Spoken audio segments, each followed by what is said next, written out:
In the 1950s, Richard Nixon was a very prominent figure in politics, serving as the vice president for Eisenhower's administration.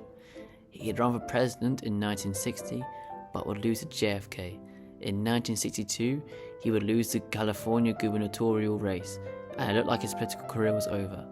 However, during the 1960s, the USA would eventually get entrenched in the Vietnam War, which Nixon capitalized on. He won the presidency in 1968 in a stunning political comeback. In June 1971, the Pentagon Papers, a classified report exposing decades of lies about the Vietnam War, were leaked to the New York Times by Daniel Ellsberg. While the papers didn't directly implicate Nixon, they fueled distrust in government, and Nixon feared further leaks could threaten his administration. He became paranoid that his political enemies were seeking to destroy his administration. This paranoia led to the creation of the plumbers, a covert White House unit tasked with stopping leaks. Their first mission? Breaking into Ellsberg's psychiatrist's office to dig up dirt and discredit him. Though the break-in failed, it marked the beginning of a campaign of illegal activities targeting political opponents, journalists and activists, all orchestrated by Nixon's inner circle in the name of control and power. These actions set the tone for 1972, a pivotal year for the USA.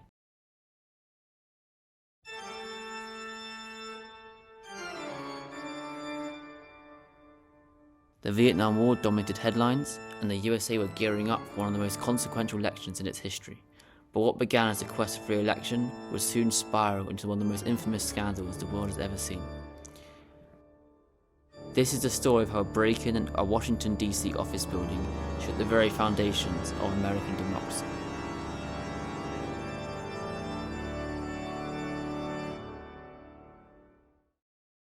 But before we continue, if you like this content, remember to like and subscribe.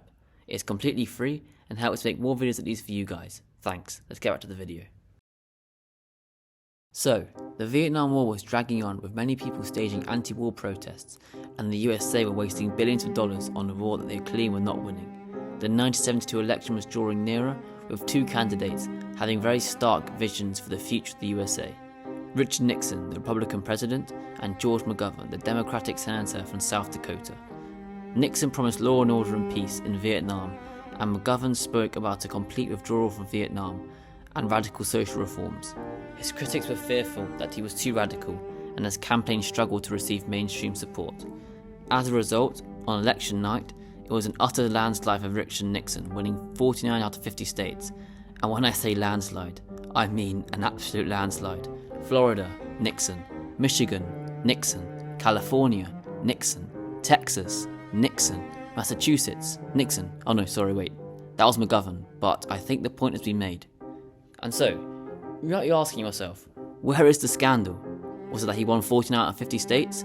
But let's be honest, that seems like a Republican pastime. Reagan coming close in 1980 and achieving it again in 1984.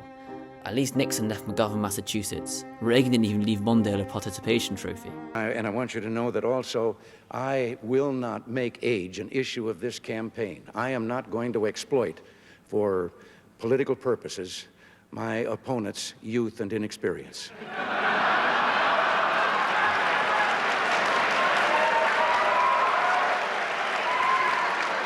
However, 2 months earlier, long before the ballots were cast, Nixon's team made a fateful decision. A decision that had nothing to do with winning the election, and everything to do with paranoia and power. On June 17, 1972, 5 men broke into the Democratic National Committee headquarters at the Watergate complex. Their mission? To plant bugs and steal information. What they didn't know was that they were about to start the greatest political crisis in American history. The 5 men in question were 3 Cubans, 1 Cuban American and 1 American, James W. McCall Jr., the security chief of the Committee of the Re-election of the President, CRP, or CREEP. Now, before you roll your eyes at the name CREEP, I admit it's a stupid name, but that doesn't take away from the fact that it was a legitimate organisation which raised millions of dollars with one primary objective: to secure Nixon a second term as president, which up to them had been very successful. So, the fact that the security chief, that James W. McCall Jr. was arrested wiretapping and attempting to bug the Watergate complex was kind of a big deal and looked a bit fishy to say the least. 2 men, Carl Bernstein and Bob Woodward, published the Watergate burglary on June 18, 1972 in the Washington Post. They were not very big reporters at the time, but they would soon become instrumental in the takedown of the Nixon administration with help from an anonymous source within the government called Deep Throat, who fed information to them throughout the 1972 election campaign season. But despite all this, it was not immediately clear that the Nixon administration was connected to the burglary, with Nixon denying any involvement and calling it a third-rate burglary. He also accused Bernstein and Woodward of being part of a liberal newspaper movement who had a personal vendetta against the president. And so, the people believed him that he was telling the truth, hence his domination in the 1972 election. However, later on it became clear that Nixon wasn't really being truthful at all. He had organised hush money to the burglars and also created a plan to instruct the CIA to impede the FBI's investigation. This was a big no-no for the president, as he was abusing his presidential power and deliberating obstructing justice. Meanwhile, 7 conspirators were indicted on 8 charges related to the Watergate affair. At the urging of Nixon's aides, 5 pleaded guilty to avoid trial, and the other 2 were convicted in January 1973. So, in January 1973, suspicions were rising among certain people, with 3 main ones being Carl Bernstein, Bob Woodward, and child drudge John J. Sirica, as they believed that the administration was covering up a big conspiracy. But still, the Nixon administration denied everything. On January 20th, 1973, Richard Nixon was inaugurated for a second term.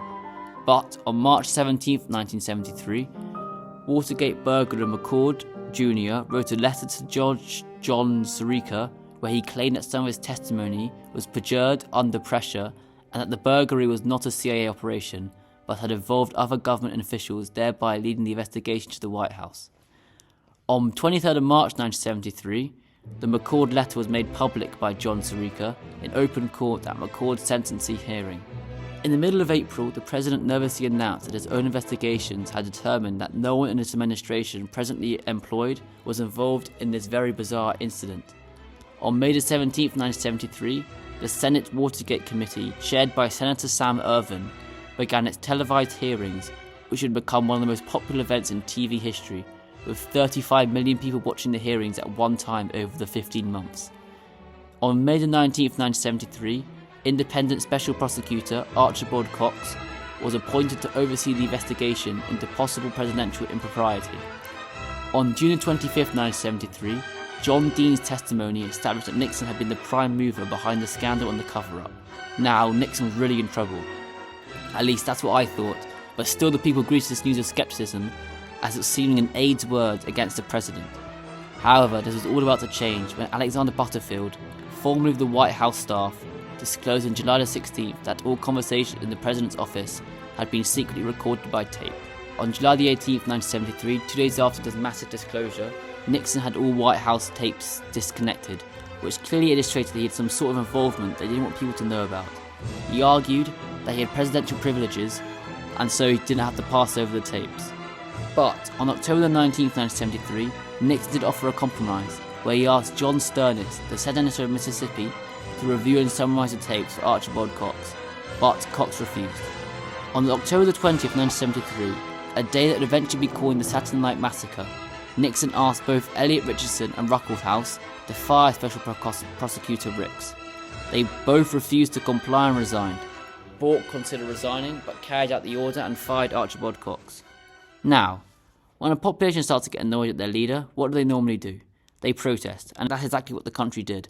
The protest got so large that Nixon felt compelled to announce on a televised press conference at Disney World Resort on November 17th that, and I want to say this to the television audience, I made my mistakes, but in all of my years of public life, I have never profited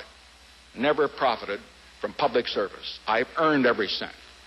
And in all of my years of public life, I have never obstructed justice. And I think, too, that I can say that in my years of public life, that I welcome this kind of examination, because people have got to know whether or not their president is a crook. Well, I'm not a crook. I've earned everything I've got. At the end of 1973, Gerald Ford was sworn in as vice president after Spiro Agnew had to resign in October 1973 due to corruption claims while he was governor of Maryland. But as 1974 began, the walls were closing on Richard Nixon. The legal and political battles over the White House tapes reached a fever pitch. Throughout the first few months of the year, Many aides and advisors of Nixon's were indicted or pleaded guilty to charges relating to illegal campaigning activities or perjury. So, Nixon decided to release the White House tapes, but with 18.5 minutes suspiciously cut out, the House insisted that the real tapes be handed over. One final blow for Nixon and his administration was when Bernstein's and Woodward's book, All the President's Men, was released and became an instant success. Eventually, the scandal went to the Supreme Court in a case called United States v. Nixon, and in a unanimous decision on July 24, 1974, that Nixon had to release the full Oval Office tapes, which he did, and they were played throughout America.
After these tapes were released, the House Judiciary Committee adopted 3 articles of impeachment against Richard Nixon. And so, faced with impeachment, Richard Nixon's political support evaporated. On August 8, 1974, Nixon became the first US president in history to resign from office. In a televised address to the nation, he admitted no guilt, but stated he was stepping down for the good of the country. The following day, Vice President Gerald Ford was sworn as the president, famously declaring, "Our long national nightmare is over."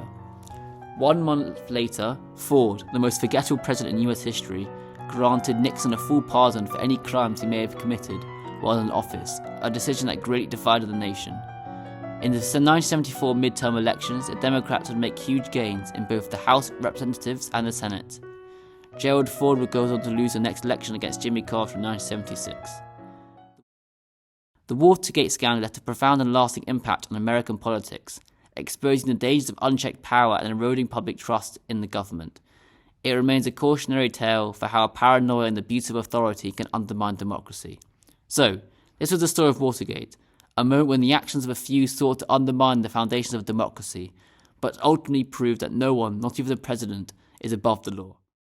Don't forget to like and subscribe and leave a comment down below for what videos you'd like to see next. Thanks for watching.